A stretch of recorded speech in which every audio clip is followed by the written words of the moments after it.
Ibrahim Traoré, capitaine du Burkina Faso, a pris une décision radicale en 2022, renverser le régime de Paul-Henri Sandaogo Damiba. Ce coup d'État a marqué un tournant majeur pour le pays, ouvrant la voie à un modèle de souveraineté sans ingérence extérieure. Mais cette quête de liberté a-t-elle un prix ? Alors que le Burkina Faso lutte contre les menaces djihadistes, le leadership de Traoré soulève une question cruciale. Jusqu'où peut-on aller pour protéger une nation sans sacrifier les libertés individuelles ? La réponse à cette question en pourrait redéfinir l'avenir de l'Afrique. Sous le leadership d'Ibrahim Traoré, le Burkina Faso a amorcé une transformation radicale. Après le coup d'État de 2022, Traoré a promis de redonner au pays son autonomie, loin de l'influence des anciennes puissances coloniales, en particulier la France. Mais cette volonté de souveraineté est-elle viable sur le long terme ? Alors que le pays se défend contre des groupes djihadistes, les conséquences de cette politique sont profondes. Des sanctions internationales sévères, une économie fragilisée et des tensions internes croissantes. Traoré doit naviguer entre la nécessité de protéger la nation et celle de préserver les libertés individuelles. Son pari ? La sécurité à tout prix. Mais à quel coût ? Si le pays réussit à repousser les insurgés, sa résilience économique et sociale pourrait bien être mise à l'épreuve. Et pour les Burkinabés, la question reste, à quel moment la quête de souveraineté pourrait-elle se transformer en un piège autoritaire, enfermant le peuple dans une forme de liberté illusoire ? Ibrahim Traoré, après son coup d'État en 2022, a lancé une nouvelle ère pour le Burkina Faso, marquée par un rejet de l'ingérence étrangère. Ce tournant historique a entraîné une réorientation radicale des priorités nationales, en particulier en matière de défense et de politique étrangère. En rompant les liens avec la France et en expulsant les forces militaires étrangères, Traoré a voulu affirmer la souveraineté du Burkina Faso. Mais cette indépendance fraîchement acquise a un coût. La politique de défense interne a permis de réduire le nombre de villages sous contrôle des insurgés de 25% en 2023, un signe de succès militaire. Toutefois, cette victoire sécuritaire a exacerbé les difficultés économiques du pays. Le Burkina Faso, de plus en plus isolé sur la scène internationale, a subi des sanctions économiques sévères, notamment de la part de la France et des États-Unis.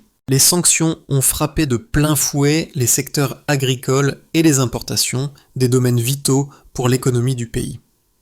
Dans ce contexte de guerre prolongée et d'isolement économique, le gouvernement de Traoré a choisi de se concentrer sur l'autosuffisance, en encourageant la production agricole locale.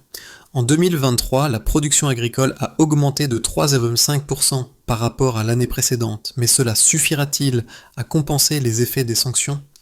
Le pays fait face à un dilemme. Continuer à défendre son indépendance au risque de compromettre son développement économique ou chercher à rétablir des relations diplomatiques et commerciales avec l'étranger pour stabiliser son économie. Les enjeux sont considérables et cela soulève une question fondamentale. Préserver la souveraineté au détriment de l'économie et des libertés individuelles. Le modèle de Traoré est ambitieux, mais ses limites sont déjà visibles, et l'avenir du pays dépendra de sa capacité à naviguer entre ces impératifs contradictoires. Ibrahim Traoré, le capitaine qui a pris les rênes du Burkina Faso à la suite d'un coup d'État en 2022, incarne un changement radical dans le paysage politique du pays. Dès son arrivée au pouvoir, il a mis en œuvre une politique de défense autonome, affirmant la volonté de son pays de se défendre sans l'aide extérieure. Ce virage vers l'indépendance a eu des répercussions immédiates, notamment sur le plan militaire et économique. Sur le front militaire, les forces armées burkinabées ont montré des résultats concrets en réduisant de 18% les frappes djihadistes contre les positions militaires. Cependant, cette réussite s'accompagne de lourdes conséquences économiques. Inflation galopante, pénurie de biens essentiels et une dette publique en forte augmentation. Les répercussions pratiques de cette politique, bien que visibles, ne suffisent pas à masquer les défis sociaux croissants. La répression de l'opposition politique et les restrictions sur la presse libre ont suscité des critiques internes. Bien que certains soutiennent Traoré pour ses réussites dans la lutte contre les djihadistes, un malaise grandissant se fait sentir au sein de la population, surtout parmi les jeunes et les activistes de la société civile. La résistance à la politique autoritaire du gouvernement se renforce, et une question centrale émerge. Jusqu'où Traoré pourra-t-il maintenir l'équilibre entre une sécurité renforcée et une liberté personnelle restreinte ? Les défis économiques combinée à une gouvernance de plus en plus autoritaire, risque de limiter la légitimité de son régime à long terme. À ce stade de son leadership, la capacité de Traoré à préserver un soutien populaire tout en menant une politique de défense rigide sera déterminante pour l'avenir du Burkina Faso.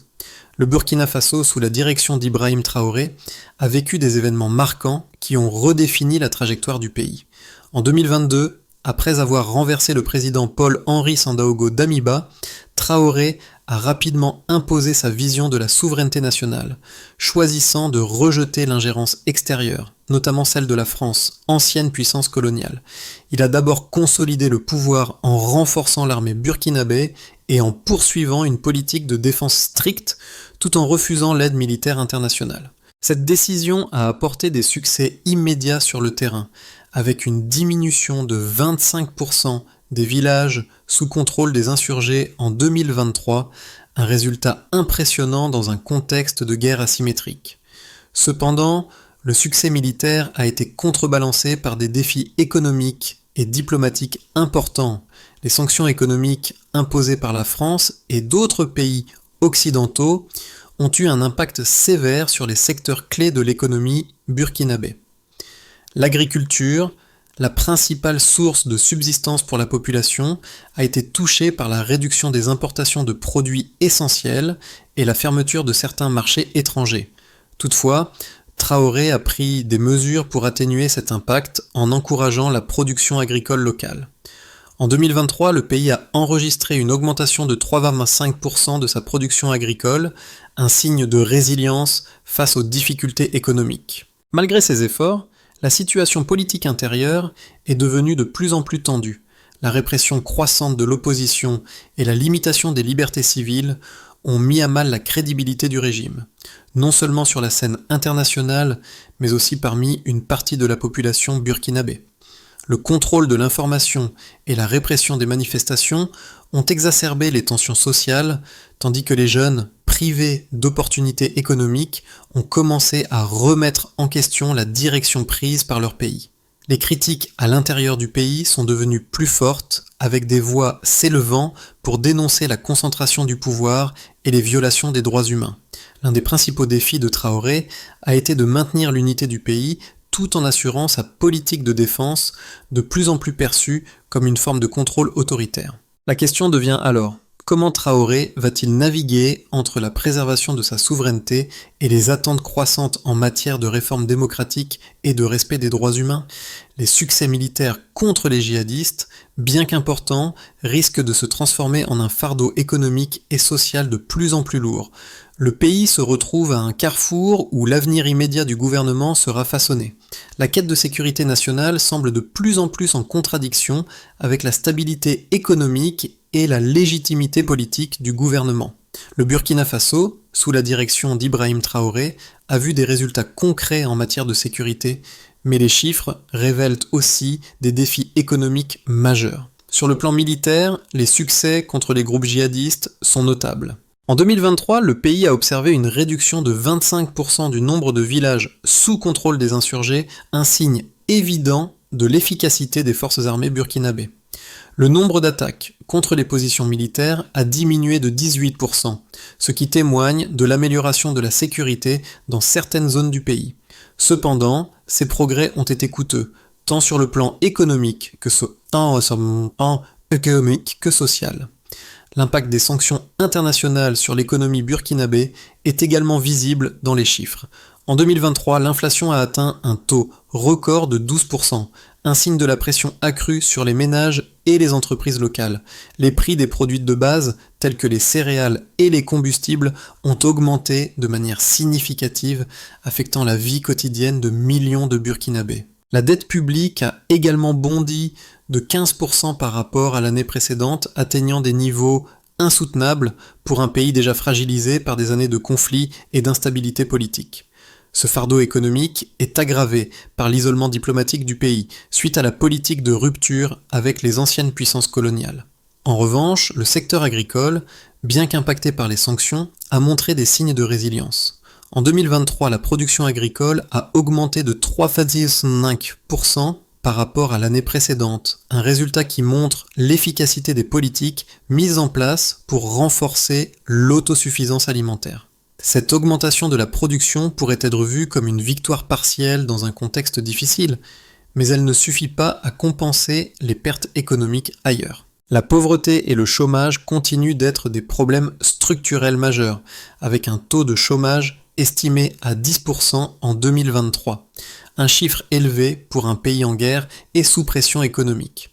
Les résultats dans le domaine militaire sont indéniables, mais la fragilité économique du Burkina Faso, combinée à des tensions internes croissantes, soulève des questions sur la durabilité du modèle de gouvernance de Traoré. Le gouvernement réussit à tenir sa ligne sur le front de la sécurité, mais à quel prix pour la population ?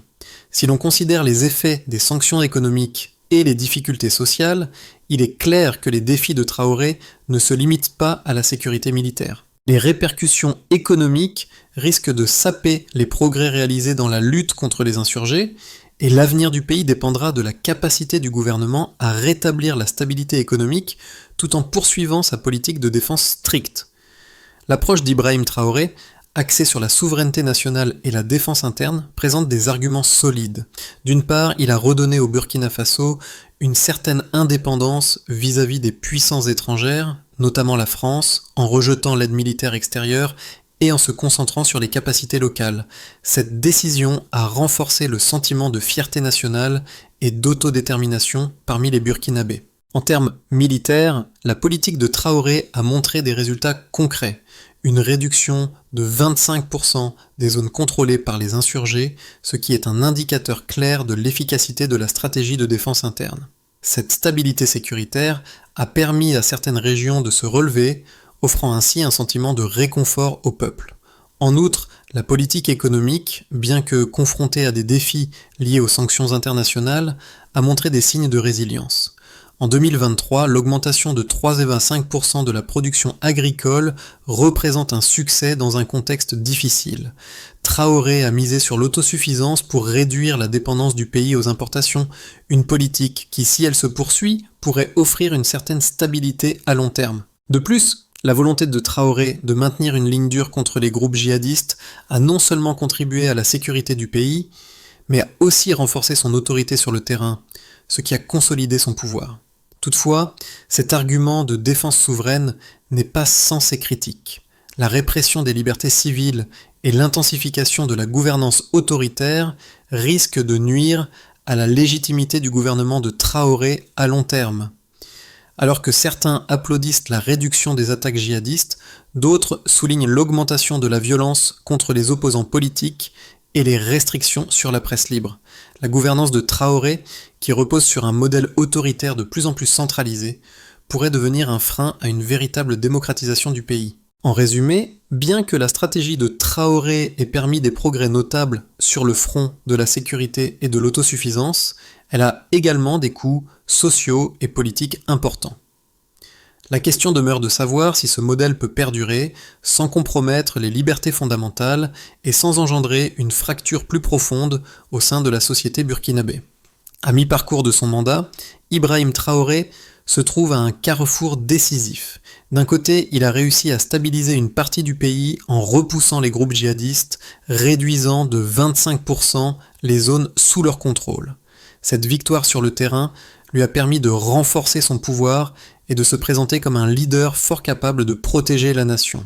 Mais de l'autre côté, la situation économique et sociale du Burkina Faso devient de plus en plus insoutenable. L'inflation a atteint des niveaux records et la dette publique augmente de manière alarmante, mettant en péril l'équilibre du pays. Les sanctions économiques, bien que prévisibles après son refus de la coopération internationale, frappent durement la population. Le modèle de souveraineté défendu par Traoré pourrait-il devenir un piège autoritaire où la sécurité est assurée au prix de la liberté individuelle et de la prospérité économique ? À ce point critique, la véritable question est de savoir si Traoré parviendra à maintenir son autorité sans sacrifier les droits humains et la stabilité économique. Le défi qu'il affronte est de taille. Réussir à concilier une sécurité durable tout en rétablissant un équilibre économique et social viable. Les choix stratégiques d'Ibrahim Traoré ont des répercussions profondes et étendues sur la société burkinabé.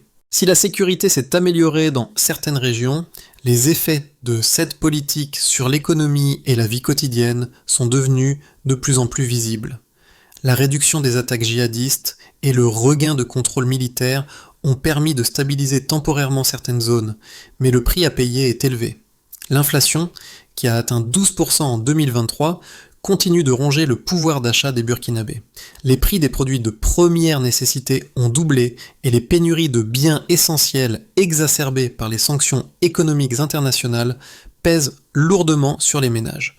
Le manque de nourriture, de carburant et d'autres ressources vitales frappe particulièrement les zones rurales où la population dépend largement de l'agriculture. Bien que la production agricole ait augmenté de 3,5% en 2023, cette croissance ne suffit pas à compenser les effets de la crise économique. Les jeunes, un groupe démographique important du pays, et sont particulièrement touchés par cette instabilité économique. Le taux de chômage reste élevé, dépassant les 10%, et l'absence de perspectives d'avenir pousse de nombreux Burkinabés à quitter le pays ou à se tourner vers des formes de résistance plus radicales. Le sentiment d'incertitude est palpable. Tandis que certains soutiennent encore Traoré pour sa gestion sécuritaire et sa lutte contre les djihadistes, d'autres commencent à se tourner contre un gouvernement qu'ils perçoivent comme de plus en plus autoritaire. Les restrictions sur la liberté d'expression, la répression de l'opposition politique et la centralisation du pouvoir suscitent des critiques croissantes, notamment parmi les jeunes et les groupes de la société civile qui exigent plus de liberté et de réformes démocratiques. À l'international, le Burkina Faso se trouve isolé, confronté à des sanctions économiques et diplomatiques qui ralentissent son développement. Traoré, qui a refusé d'ouvrir la porte à l'aide extérieure, voit ses relations avec ses voisins africains et les puissances mondiales se tendre. La crise économique et la montée des tensions sociales pourraient forcer le gouvernement à reconsidérer sa politique extérieure. L'isolement diplomatique du pays ne fait qu'aggraver ses défis internes, limitant ses options de soutien à long terme. Les conséquences de cette approche de souveraineté sont donc multiples. D'un côté, Traoré semble avoir stabilisé le pays militairement, mais de l'autre, la population souffre de plus en plus d'une crise économique qui menace de détruire les gains réalisés en matière de sécurité. La question se pose, jusqu'à quel point la politique de défense et de souveraineté de Traoré peut-elle être soutenue sans compromettre l'avenir économique et social du Burkina Faso ? Le Burkina Faso, sous la gouvernance d'Ibrahim Traoré, se trouve à un moment charnière où plusieurs scénarios sont envisageables pour les mois à venir. Chacun de ces scénarios repose sur des choix stratégiques cruciaux qui détermineront l'avenir du pays.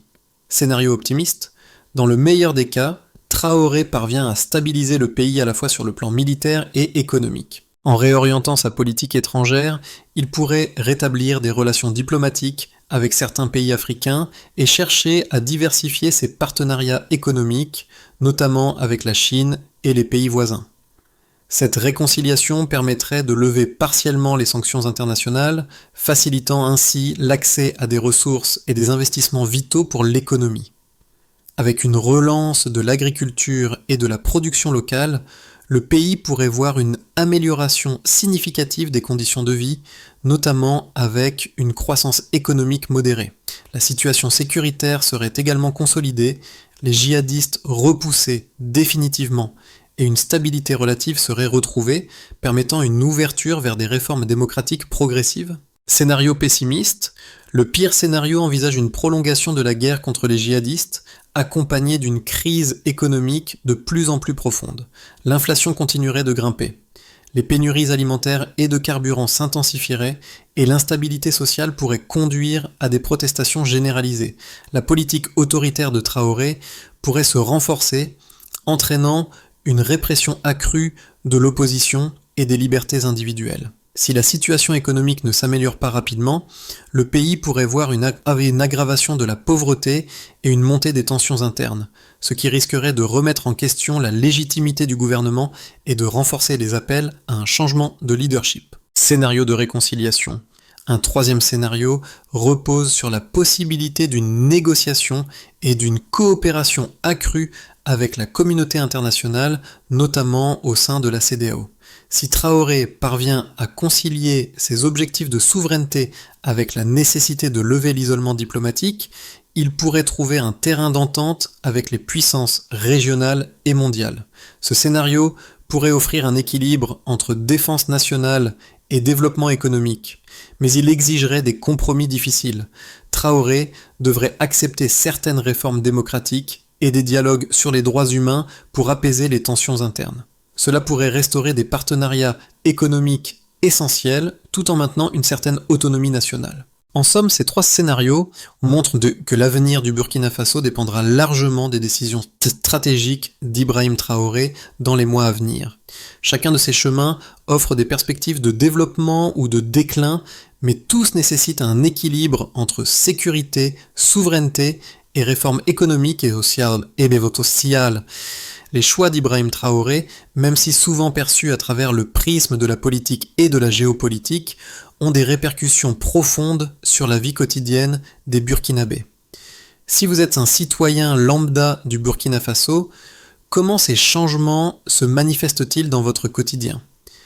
La promesse de sécurité apportée par Traoré semble se heurter à la dure réalité économique que vit une large partie de la population. Le prix des denrées alimentaires a augmenté de manière vertigineuse, l'accès aux soins devient de plus en plus limité et les conditions de vie se détériorent malgré les progrès militaires. Prenons l'exemple des jeunes burkinabés. Nombreux sont ceux qui ne voient pas de perspective d'avenir dans le pays. Avec un taux de chômage élevé et des possibilités d'éducation et de formation limitées, leur avenir semble incertain. Beaucoup d'entre eux sont contraints de quitter le pays à la recherche de meilleures opportunités, mais même cela ne garantit pas un futur stable.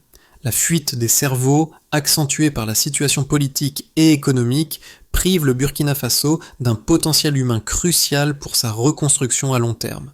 Pour ceux qui restent, la tension entre sécurité et liberté devient de plus en plus tangible. Le contrôle renforcé par Traoré sur les opposants, la presse et la société civile soulèvent des inquiétudes quant à l'avenir de la démocratie dans le pays. La question qui se pose à chaque Burkinabé est claire. À quel prix la sécurité et la stabilité sont-elles vraiment acquises ? Et est-ce que ces sacrifices en valent la peine lorsque la liberté individuelle et la prospérité économique semblent de plus en plus compromises ? L'avenir du pays et de ses citoyens dépendra de la capacité à répondre à cette question sans sacrifier les principes fondamentaux qui sous-tendent une société libre et prospère. Pour que le Burkina Faso puisse sortir de la crise actuelle et se diriger vers un avenir stable, une série de mesures doivent être prises pour équilibrer sécurité, développement économique et droits humains. Ibrahim Traoré, tout en poursuivant sa politique de souveraineté, doit commencer à envisager des réformes politiques et sociales qui répondent aux aspirations profondes de la population. Tout d'abord, il est impératif de commencer par réconciliation nationale et dialogue inclusif. Le Burkina Faso doit ouvrir un dialogue sincère avec les différents acteurs de la société, y compris l'opposition politique, les groupes de la société civile et les jeunes. Ce dialogue doit être centré sur la construction d'un avenir commun où les libertés individuelles et les droits humains sont respectés. Ce processus de réconciliation pourrait se traduire par une réduction de la répression et la libération des prisonniers politiques, ouvrant ainsi la voie à une véritable démocratisation.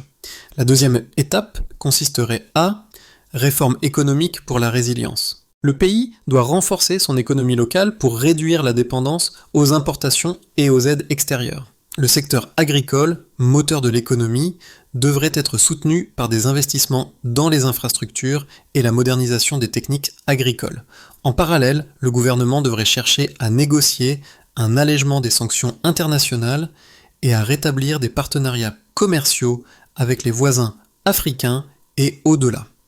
Enfin, la dernière étape serait de renforcement de la gouvernance et de la transparence. Pour regagner la confiance de la population et de la communauté internationale, Traoré doit mettre en place des mesures concrètes pour lutter contre la corruption et améliorer la transparence dans la gestion des ressources publiques. Une gouvernance plus inclusive et responsable permettra de stabiliser le pays sur le long terme. Si ces étapes sont mises en œuvre de manière cohérente et avec la volonté politique nécessaire, le Burkina Faso pourrait retrouver une voie de développement durable offrant à ses citoyens sécurité, prospérité et liberté. Au commencement de cette nouvelle phase de l'histoire de Traoré, Ibrahim Traoré incarne l'espoir d'un Burkina Faso souverain qui cherche à se relever et à se redéfinir face aux défis de la mondialisation et de la violence. Mais à quel prix ? La sécurité et la stabilité retrouvées sur le champ de bataille ne suffisent pas à masquer les sacrifices réalisés en matière de libertés individuelles et de développement économique. Les Burkinabés, qui ont soutenu Traoré dans sa lutte contre les djihadistes, se retrouvent aujourd'hui à une croisée des chemins. Le modèle qu'il défend pourrait-il offrir un avenir plus radieux ou l'enfermer dans un piège de contrôle autoritaire et de pauvreté grandissante ? Le pays doit se poser la question: à quoi sert la souveraineté si elle prive les citoyens de leurs droits fondamentaux et de leur prospérité ? Le chemin vers une stabilité durable et une démocratisation réussie est semé d'embûches, mais les choix que fera Traoré dans les mois à venir détermineront si son leadership marquera un tournant pour le Burkina Faso ou s'il le conduira vers un autoritarisme durable. Le peuple burkinabé, avide de paix et de liberté, attend des réponses. Le moment est venu pour Traoré de prouver que la souveraineté n'est pas seulement une question de sécurité, mais aussi de respect des droits et de dignité humaine. Le Burkina Faso est à un moment clé de son histoire, où une décision cruciale doit être prise. Le choix entre la souveraineté, la sécurité et les libertés fondamentales n'a jamais été aussi crucial. Le leadership d'Ibrahim Traoré pourrait bien redéfinir l'avenir du pays, mais cela dépendra de la manière dont il navigue entre ces défis complexes. Alors que les Burkinabés attendent une solution durable à leurs problèmes de sécurité et de développement, la communauté internationale regarde de près l'évolution politique du pays. Les prochaines étapes de ce parcours s'annoncent déterminantes. Le gouvernement de Traoré doit prendre des décisions claires pour rétablir l'équilibre entre protection de la nation et respect des droits humains.